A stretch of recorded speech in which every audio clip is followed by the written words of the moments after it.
give us a little more color about the regional economies from the Federal Reserve. In fact, let's get to Steve Leisman with those headlines. Hi, Steve. Yeah, lots of tariffs, Kelly, in the Beige Book here. What we're seeing is, excuse me one second, economic activity rose slightly in the 12 Federal Reserve districts. 6 reported no change, 4 said moderate growth, 2 said even a slight contraction. Consumer spending was said to be lower on balance.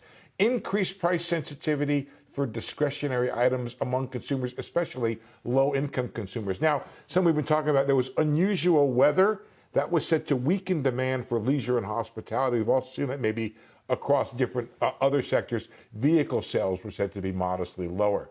Now, a lot of tariff stuff in here. Manufacturers expressed concern over the impact of trade policy changes. Real estate was hurt by something Diana Older talks about all the time, inventory constraints. Contacts expressed nervousness over tariff on lumber and other materials when it came to housing, but overall expectations were slightly optimistic, maybe a bit of a downgrade from prior reports. Job growth nudged slightly higher.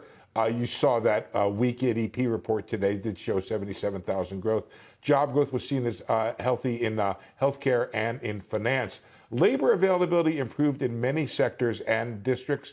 Quote, rising uncertainty over immigration influenced labor demand, according to the Beige Book. Wage growth was moderate, with wage pressures easing. Now, on prices, as a part of the Beige Book, the Fed follows closely. They were up modestly in most districts. Several districts reported an uptick in the pace of price increases, with higher egg prices and other food ingredients impacting food processors and restaurants. We talked a lot about that. So there were increases seen in insurance and freight costs, and they were said to be pretty widespread. Finally, firms were noting a difficulty in passing along higher input costs to consumers, but they said when these tariffs come along, they're going to lead them to raise prices, and some firms even said they have raised prices preemptively.